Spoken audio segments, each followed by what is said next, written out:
Paper 7 group C है, differential equation.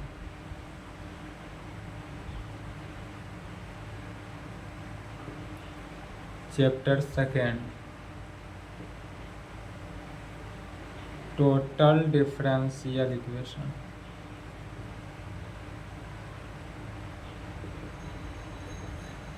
Total differential equation क्या है, किसे कहते हैं? तो यह टोटल डिफरेंशियल इक्वेशन का डेफिनेशन देखते हैं।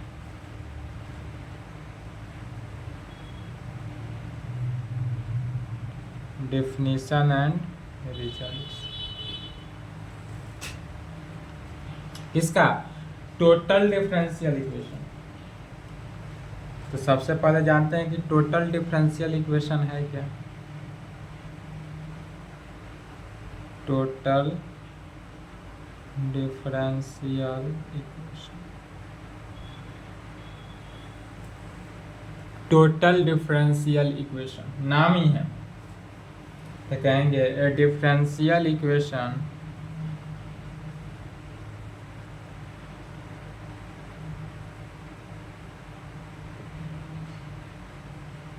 Of the a differential equation of the form. यदि डिफरेंशियल इक्वेशन का फॉर्म इस प्रकार से हो, p D x plus Q D Y plus R D Z is equal to 0। Right hand side में क्या हो? 0। यदि डिफरेंशियल इक्वेशन का फॉर्म ऐसा हो, कैसा? P D x plus Q D Y plus R D z, right hand side 0 हो, जहाँ पी क्यू आर जो हो वह function of x Y z, या पी जो होगा वह एक्स का फंक्शन हो, क्यू जो होगा वह वाई का फंक्शन हो, एंड आर जो होगा वह जेड का फंक्शन हो, तब यही क्या कहलाएगा? Total differential equation. तो कहेंगे वेयर, जहाँ P Q R are function of x, y, z is called total differential equation. यह क्या हो जाएगा? Total differential equation. जैसे यदि y plus z into d x ले लो, z plus x into D Y plus x plus y into D z, यह जो हुआ क्या हुआ? टोटल डिफरेंशियल इक्वेशन हुआ, is called total differential equation. Total differential equation का यही शर्त है क्या, कि यह p D x plus Q D Y plus R D Z is equal to 0। जैसे कि सिमल्टेनियस डिफरेंशियल इक्वेशन था, तो सिमल्टेनियस डिफरेंशियल इक्वेशन में क्या जानते थे? D x by p is equal to d Y by q is equal to d z by r होना चाहिए। यदि इस फॉर्म में कोई डिफरेंशियल इक्वेशन होता है तब उसको क्या कहते थे? Simultaneous differential equation. लेकिन यदि पी डी एक्स अब इस फॉर्म में हो, p D x plus Q D Y plus R D Z is equal to 0, अब ऐसा फॉर्म में यदि कोई डिफरेंशियल इक्वेशन हो तब उस प्रकार के डिफरेंशियल इक्वेशन को क्या कहते हैं? Total differential equation. यह थ्योरम भी आता है इस पर कि टोटल डिफरेंशियल इक्वेशन को प्रूव करना है, that is P D x plus Q D Y plus R D Z is equal to 0 को प्रूव करना है। यह थ्योरम इम्पोर्टेंट भी था एग्जाम में आने की, लेकिन यह 2023 में पूछा हुआ थ्योरम है, इसलिए अभी नहीं बताएंगे। 24 में नहीं आएगा, 24 में आने की संभावना नहीं है, क्योंकि यह थ्योरम कभी रिपीट नहीं किया है। यदि 23 में नहीं पूछा रहता तो 24 में आने की संभावना थी, बट 23 में पूछ दिया, इसलिए यह बताएंगे भी नहीं, क्योंकि यह थ्योरम जो है लॉन्ग थ्योरम है, लंबा हो जाएगा इस थ्योरम पर। टोटल डिफरेंशियल इक्वेशन को सॉल्व करने में।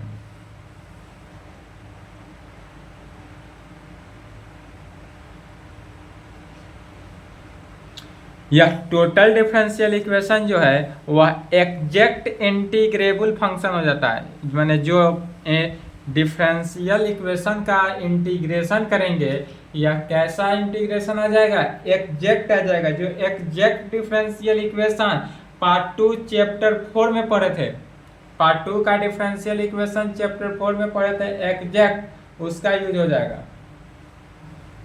तो कहेंगे ए दूसरा नंबर में, पहला में टोटल डिफरेंशियल इक्वेशन था, दूसरा में कहेंगे a total differential equation, a total differential equation, total differential equation that is P D x plus Q D Y plus R D z, और यह किसके इक्वल हो जाता है, जीरो के, is said to be exact if it is integrable, is said to be integrable होना चाहिए, integrable,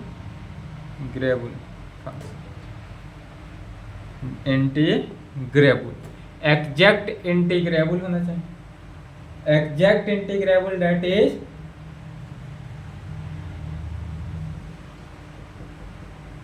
क्या कहेंगे, इट्स इंटीग्रल या सॉल्यूशन इज इन द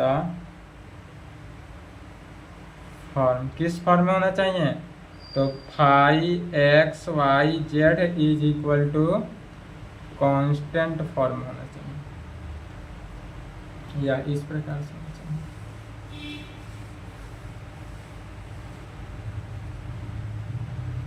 तब कहेंगे तीसरा, the necessary and sufficient condition for a differential equation.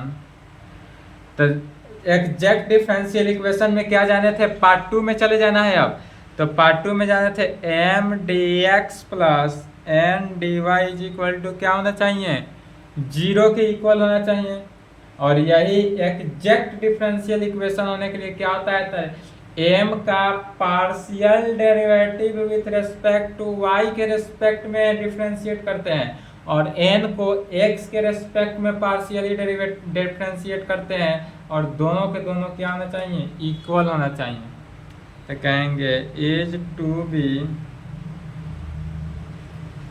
Exact या integrable, exact होना चाहिए या नहीं तो इंटीग्रेबल, इज दैट, और कैसे, del m by del y is equal to होना चाहिए del n by del x के। तो डेल एम जो है वह वाई के रेस्पेक्ट में एम का पार्शियल डिफरेंशिएट करते हैं, वह इक्वल होना चाहिए एन का एक्स के रेस्पेक्ट में partial.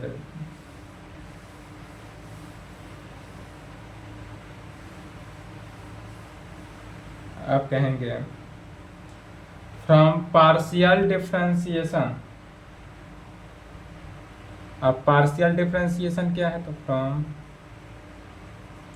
Partial differentiation, partial differentiation से क्या जानते हैं, इफ यदि phi is equal to phi x Y z हो, देन तब डी फाई जो होता है वह इज इक्वल टू किसके, del phi by del x के plus del phi by del y के प्लस डेल, देन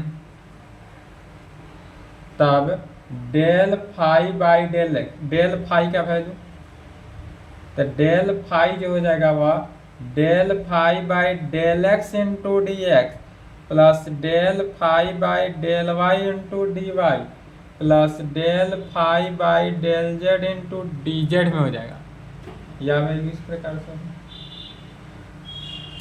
दूसरा यही जानते थे exact differential equation part 2 del two phi by del x del y is equal to del two phi by del y del x में that is कहने का meaning है कि del by del x into del phi by del y निकालते हैं और y equal to del by del y into del phi by del x. इतना ही रूल्स को देखना है और इस पर जितना भी प्रॉब्लम है सॉल्व करते चले जाना है। थ्योरम को छोड़ रहे हैं क्योंकि थ्योरम पढ़ने से कोई फायदा नहीं है, 2023 में पूछ चुका है। ठीक है, थ्योरम के आधार पर प्रॉब्लम पूछता है तो वहाँ पे प्रॉब्लम बता दिया जाएगा, डाउट होगा जहाँ पर था। अब चलिए तब तक प्रॉब्लम के लिए वर्किंग रूल को देख लिया जाता है। तो कहेंगे problem on total differential equation. लिख लिए, लिखे तो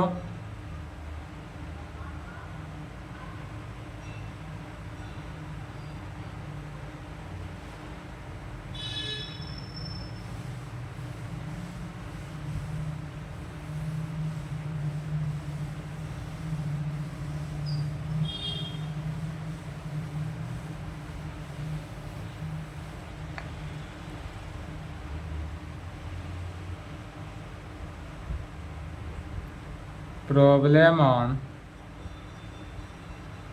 total differential equation. Problem on total differential equation, इसका working rule.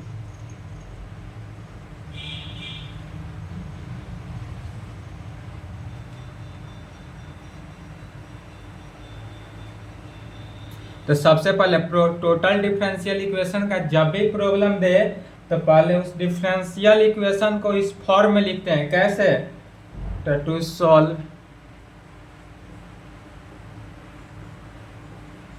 Total differential equation is, total differential equation का फॉर्म इस प्रकार से लिखेंगे p D x plus Q D Y plus R D Z is equal to किस में? 0 के form में, और इसको इक्वेशन 1 ले लेना है। उसके बाद पहला टर्म यही रखना है कि जब भी प्रॉब्लम को सॉल्व करें तो सबसे पहले टोटल डिफरेंशियल इक्वेशन को लिख लेंगे किस फॉर्म में? P D x plus Q D Y plus R D Z is equal to 0 के फॉर्म में। इसके बाद इस कंडीशंस को वेरीफाई करना है जो इंटीग्रेबल होना चाहिए। तो अब ए नंबर में कहेंगे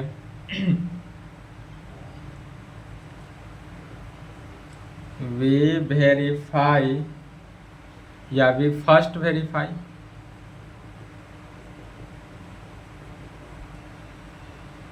वेरीफाई कंडीशन ऑफ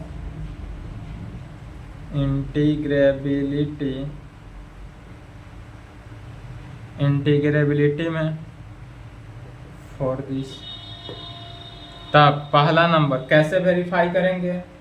सबसे पहले वेरीफाई करना है कि यह इंटीग्रेबल हो, तो we compare the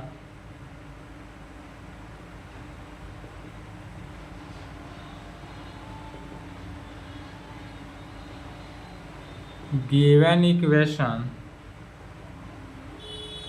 with the standard equation first.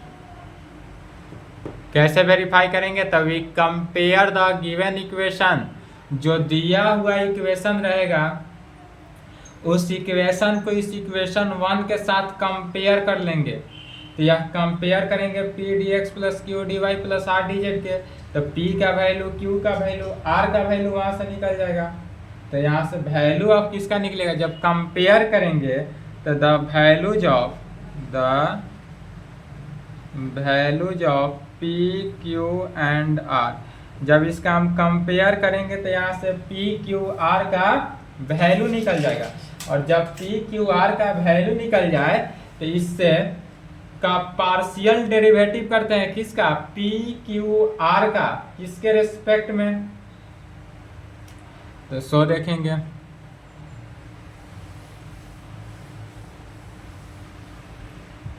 पहला हुआ वर्किंग रूल। सेकेंड में कहेंगे, उसके आगे बढ़ते चलेंगे। कैसे? तो वी फाइंड, तब हम निकालेंगे किसका, del P by del Y का, माने पी का वाई के रेस्पेक्ट में पार्शियल डेरिवेटिव करेंगे, फिर पी का जेड के रेस्पेक्ट में पार्शियल डेरिवेटिव करेंगे। यहाँ जो p है x dx है, तो x को छोड़ देना है। एक बार y के रेस्पेक्ट में पार्शियल डेरिवेटिव निकालेंगे, एक बार z के रेस्पेक्ट में, फिर q में y कंटेन कर रहा है, dy है, तो y के रेस्पेक्ट में इसका पार्शियल डेरिवेटिव नहीं करेंगे, इसका x के रेस्पेक्ट में और z के रेस्पेक्ट में पार्शियल डेरिवेटिव करेंगे। फिर r जो है, r में z कंटेन किया, इसलिए r को x के रेस्पेक्ट में पार्शियल डेरिवेटिव करेंगे और फिर z के रेस्पेक्ट y के रेस्पेक्ट में पार्शियल डेरिवेटिव करेंगे। तो डेल q को x के रेस्पेक्ट में पार्शियल डेरिवेटिव और z के रेस्पेक्ट में पार्शियल डेरिवेटिव, फिर z को x के रेस्पेक्ट में पार्शियल डेरिवेटिव और y के रेस्पेक्ट में पार्शियल डेरिवेटिव, यह वैल्यू निकाले। इसके बाद third apply, we find the value of, तब हम किसका वैल्यू निकालते हैं, तो P इंटू, अब यहां से देखना है, तो P है, इस P को यदि इंटू में ले ले तो यहाँ पर क्या बचा, क्यू आर बच रहा है, तो क्यू आर के कंटेंट, तो पहले Q से डेल Q बाई Q को, तो Q को किसके, P तो कंटेंट किया, P को कॉमन लिए, तो x के रेस्पेक्ट में नहीं, P को छोड़ दिए, तो Q को Z के रेस्पेक्ट में पार्शियल डेरिवेटिव करते हैं, तो del Q by del Z, Q को किसके, Z के रेस्पेक्ट में पार्शियल डेरिवेटिव किए, माइनस फिर R है, तो R को इसके पहले वाले टर्म के साथ, तो R को Y के रेस्पेक्ट में पार्शियल डेरिवेटिव करते हैं, तो डेल R को Y के रेस्पेक्ट में पार्शियल डेरिवेटिव, फिर प्लस Q इंटू, तो Q यदि हम कॉमन ले तो Q के अगला टर्म क्या है, R, तो Q वाले टर्म्स को ढक लिए, छोड़ दिए, तो क्या बचा, x के रेस्पेक्ट में, तो r को x के रेस्पेक्ट में पार्शियल डेरिवेटिव करेंगे और माइनस p को z के रेस्पेक्ट में पार्शियल डेरिवेटिव करते हैं, तो q into del r by del x के रेस्पेक्ट में और माइनस p को z के रेस्पेक्ट में पार्शियल डेरिवेटिव, फिर प्लस r इंटू, अब r को ढके तो यहाँ से, फिर स्टार्ट यहाँ से हो रहा है x से, तो p को y के रेस्पेक्ट में पार्शियल डेरिवेटिव, तो del p by del y और माइनस q को x के रेस्पेक्ट में पार्शियल डेरिवेटिव, और यह इसका वैल्यू निकालते हैं। यह समझ में आया कि किसका वैल्यू कैसे निकाला जा रहा है,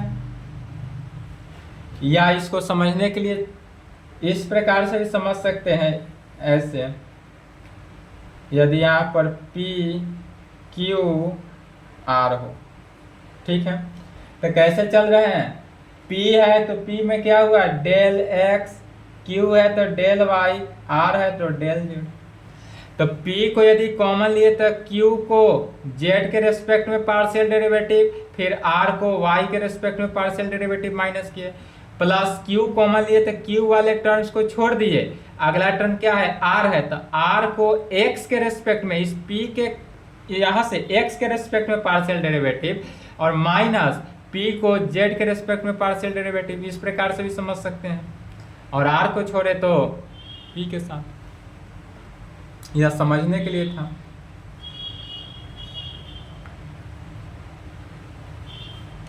यहाँ तक आने के बाद, यह वैल्यू निकालने के बाद क्या करते हैं, अब इस वैल्यू को 0 के इक्वल करके इसका इंटीग्रेबल फंक्शन को सेटिस्फाई करना है, डेट इज,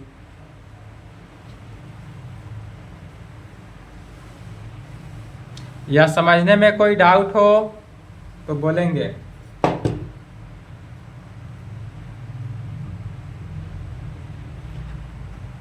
चौथा, if this value is equal to किसके, जीरो के, इस वैल्यू को जीरो की इक्वल करते हैं, देन वी से, तब हम मानते हैं क्या, we say that condition of integrable is satisfied. तब हमारा पास इंटीग्रेबल जो होगा वह कैसा होगा, सेटिस्फाइड होगा। ये में था कि फर्स्ट यही वेरीफाई हुआ, तो वेरीफाई करने का इतना कंडीशन, या कंडीशन से क्या हुआ, इंटीग्रेबल फंक्शन जो हुआ मेरा वह वेरीफाई हो गया। तो यहाँ तक तो पहले वेरीफाई करना ही है। जब इंटीग्रेबल फंक्शन जो है वह वेरीफाई हो जाए तब उसके आगे कहेंगे B number,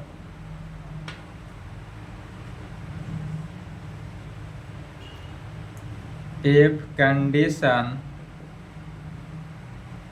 of integrability is satisfy a, then to solve given equation we use any one of the following। यदि यह कंडीशन वेरीफाई हो जाता हो तब हम इसको कैसे करेंगे, निम्नलिखित कंडीशंस दिया हुआ है, इस कंडीशन में से कोई भी कंडीशन को अप्लाई करना है और इसको वेरीफाई कर देना है। कौन कौन कंडीशन हुआ, पहला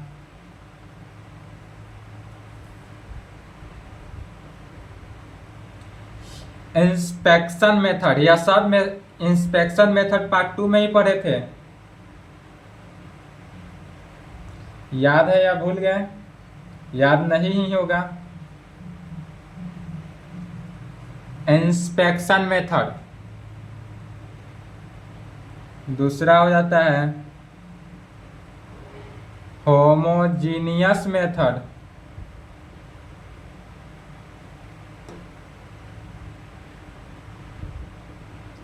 तीसरा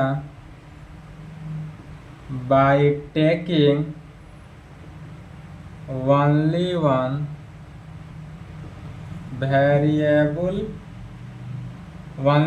वेरिएबल एज ए कांस्टेंट। यदि one variable of constant value हो तब यह चैप्टर का ही नाम था। और चौथा by formulation method, formulation of auxiliary. इतना मेथड में से कोई एक मेथड से सॉल्व कर लेना है।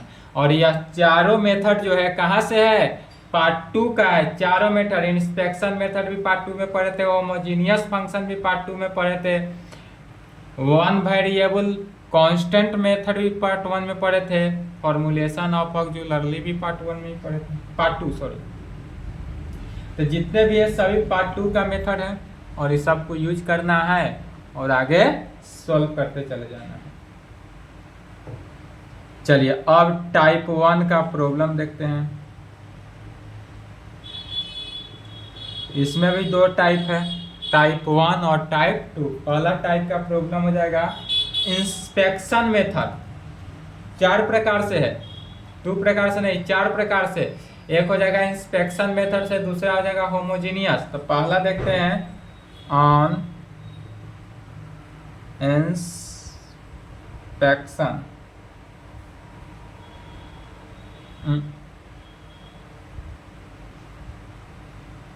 इंस्पेक्शन पी छूट गया था, इंस्पेक्शन।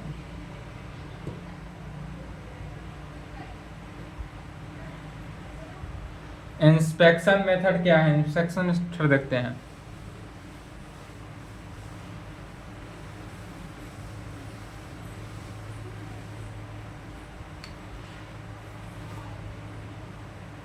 तो इंस्पेक्शन मेथड में कहेंगे इफ सबसे पहले दिया हुआ जो रहेगा गिवन दैट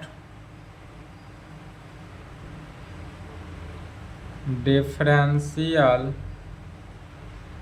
इक्वेशन, सबसे पहले जो डिफरेंशियल इक्वेशन दिया हुआ रहे उसको लिख लेना है। डिफरेंशियल इक्वेशन क्या दिया हुआ रहेगा, तो P D x plus Q D Y plus R D Z is equal to किसके, 0 के। जो दिया हुआ इक्वेशन है यह गिवन रहेगा इक्वेशन, इस इक्वेशन को लिख लेना है इस फॉर्म में। और यह satisfy the condition of integrability function, इस इंटीग्रेबिलिटी फंक्शन को यह सेटिस्फाई करेगा। जो अभी मेथड बताया गया है ए में लिखा गया था, सेटिस्फाई कंडीशन ऑफ किसका, इंटीग्रेबिलिटी का। यह इंटीग्रेबिलिटी है, इसको सेटिस्फाई करना होगा। और जब यह सेटिस्फाई हो जाए कि यह फंक्शन इंटीग्रेबिलिटी है, तब क्या कंडीशन आता है, तो P इंटू क्या जानते हैं, P इंटू छोड़ देना है, Q है तो Q को Z के रेस्पेक्ट में, तो del Q by del Z। याद नहीं करना है इतना लंबा मेथड, इतना मेथड को सेटिस्फाई करना है, समझना है यहाँ से इक्वेशन 1 से, या अदरवाइज इस वेरिएबल से समझ लेंगे यहाँ पर P Q R,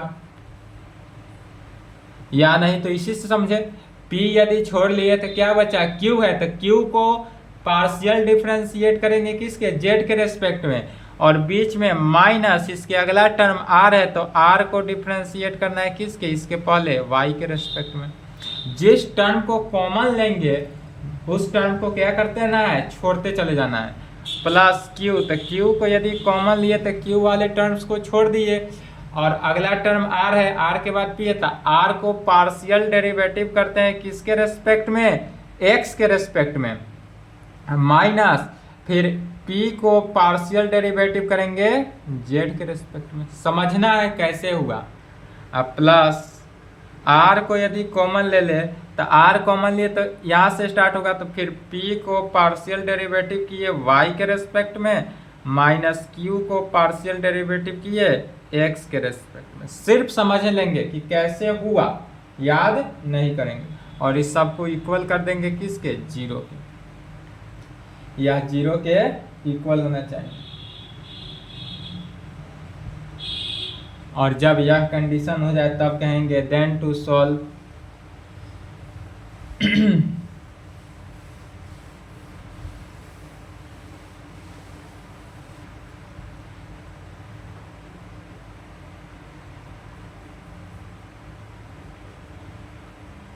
then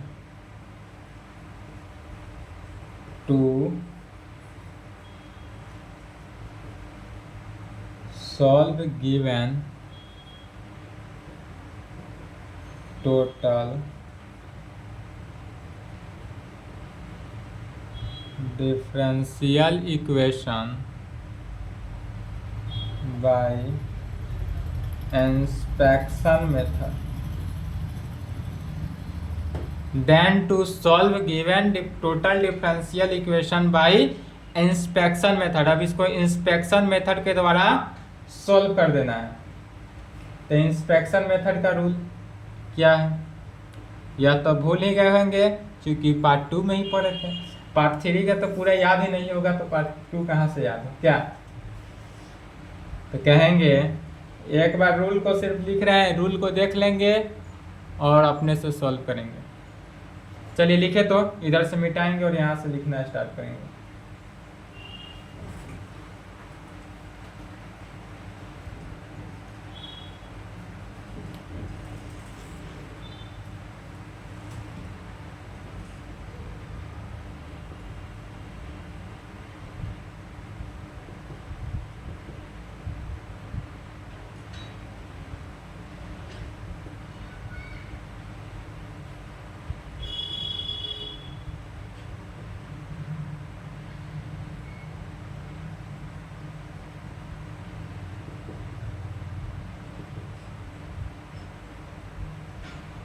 multiplying कहें या डिवाइडिंग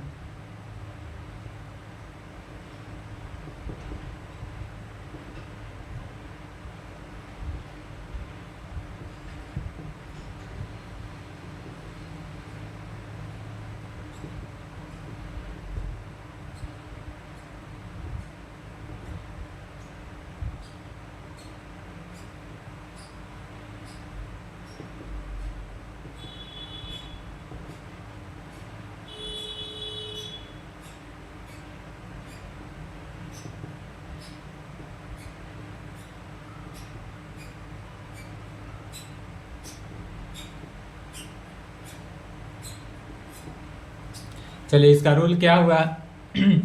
रूल में कहेंगे we arrange the term of given equation. इस टर्म को we arrange the term of given equation, इस गिवन इक्वेशन को अरेंज करते हैं कैसे, मल्टीप्लाई करके या डिवाइड करके, जैसे भी हो, suitable quantity in the both side of given equation so that each term of given equation R integrable. ऐसा अरेंजमेंट करते हैं जो क्या हो, इंटीग्रेबल होना चाहिए। वह क्वेश्चन के अकॉर्डिंग, जैसा क्वेश्चन रहे उसी के अकॉर्डिंग इस इक्वेशन को क्या करते हैं, अरेंज करते हैं। Formula use. अब इसमें कौन कौन फॉर्मूला यूज होगा सो देखते हैं।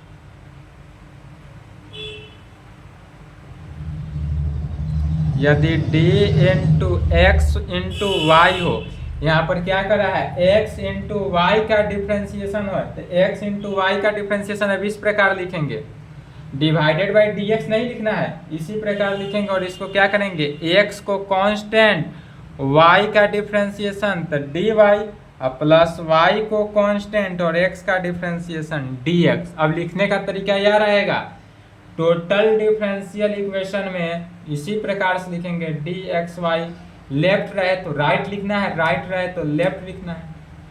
अगर इस प्रकार रहे तो इसका इंटीग्रेशन xy।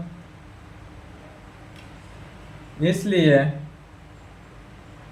यह डिफरेंशिएशन हुआ तो इसका इंटीग्रेशन किसका, x dy plus y dx रहे, और इसका इंटीग्रेशन का है पूरे का, तो डायरेक्ट क्या लिखना है, xy।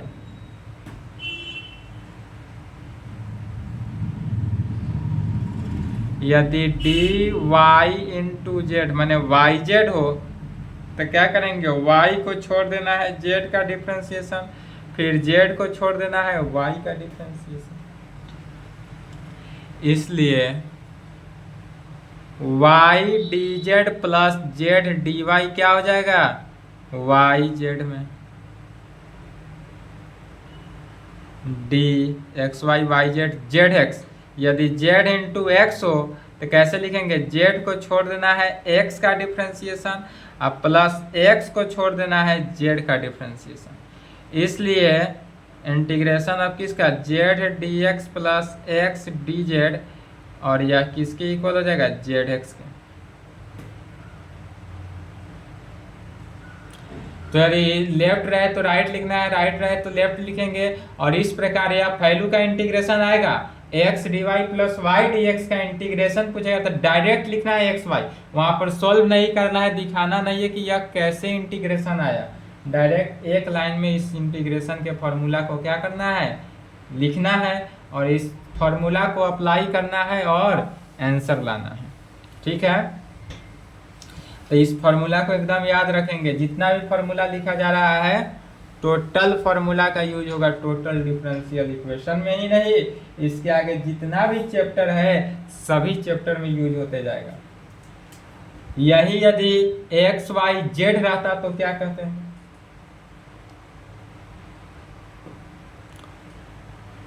यही डी एक्स वाई जेड है,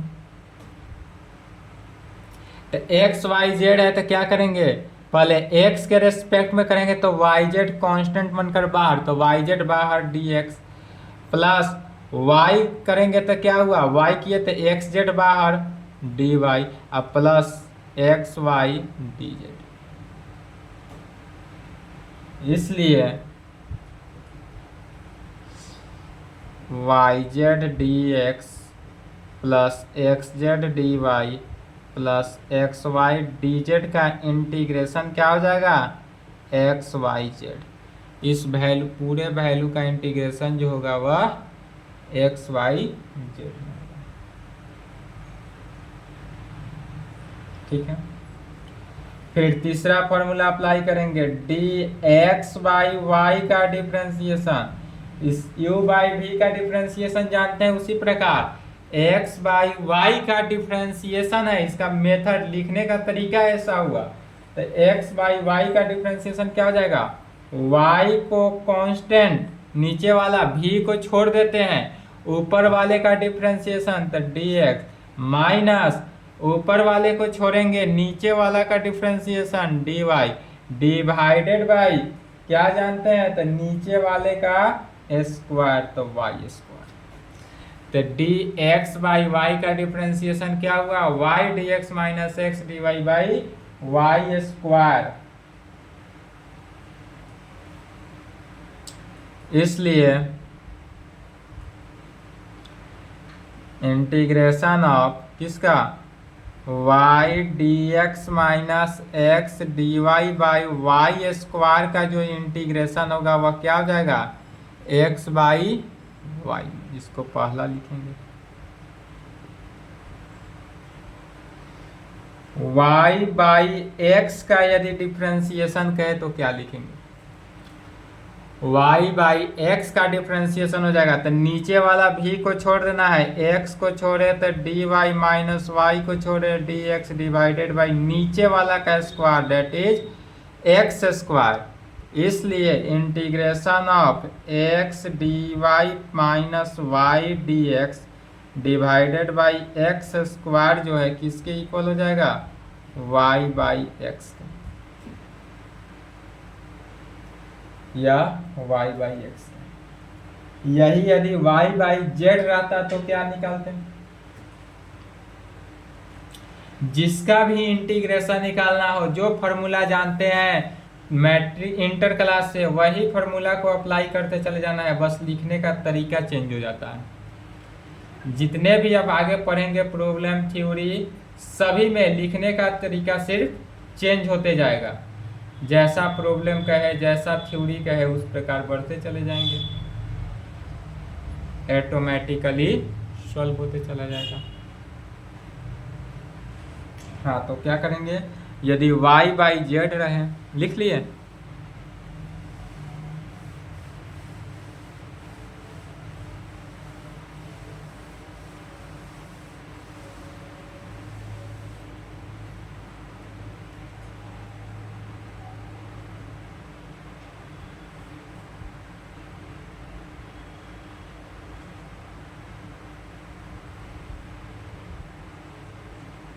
y बाई जेड हो तो y बाई जेड का डिफ्रेंसिएशन क्या जानते हैं, नीचे वाले को छोड़ देंगे, फिर मैंने v into D Y minus Y को छोड़ दिए डी जेड,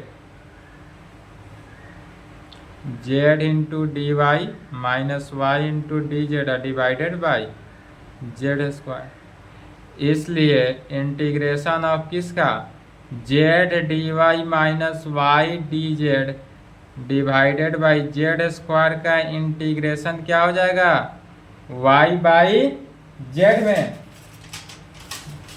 अब इसका इंटीग्रेशन जो होगा वह वाई बाई जेड में। फिर यह मैट्रिक क्लास नहीं जानते आ रहे हैं क्या, यदि कोई फंक्शन नीचे हो, एफ एक्स कोई फंक्शन हो, इसका डिफ्रेंसिएशन ऊपर हो, तो इसका इंटीग्रेशन क्या जानते हैं, लॉग ऑफ एफ एक्स।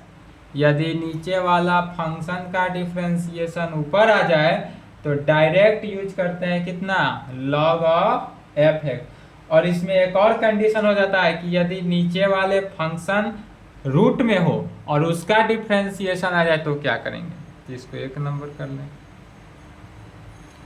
अब यदि ऐसा आ जाए कि नीचे वाला जो फंक्शन एफ एक्स है यह रूट के अंदर आ जाए, रूट अंडर एफ एक्स, और इस फंक्शन का डिफ्रेंसिएशन ऊपर हो जाए, क्या है, नीचे जो फंक्शन एफ एक्स है वह रूट के अंदर हो और इसका डिफ्रेंसिएशन ऊपर हो तो क्या जानते हैं इसका इंटीग्रेशन, 2√(f(x), तब इस वैल्यू का इंटीग्रेशन हो जाता है 2√(f(x)।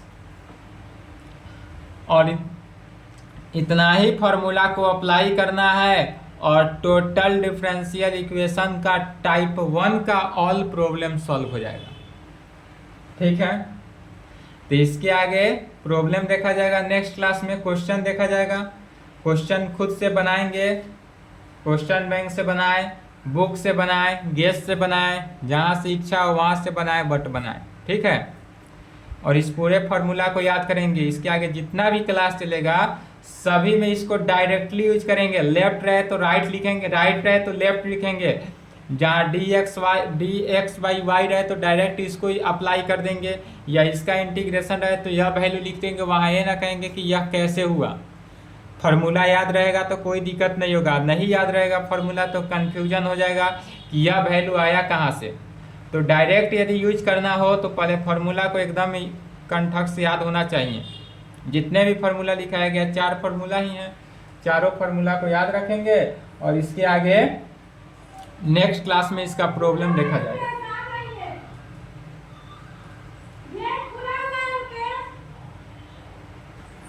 ठीक है, तो यह बन जाएगा,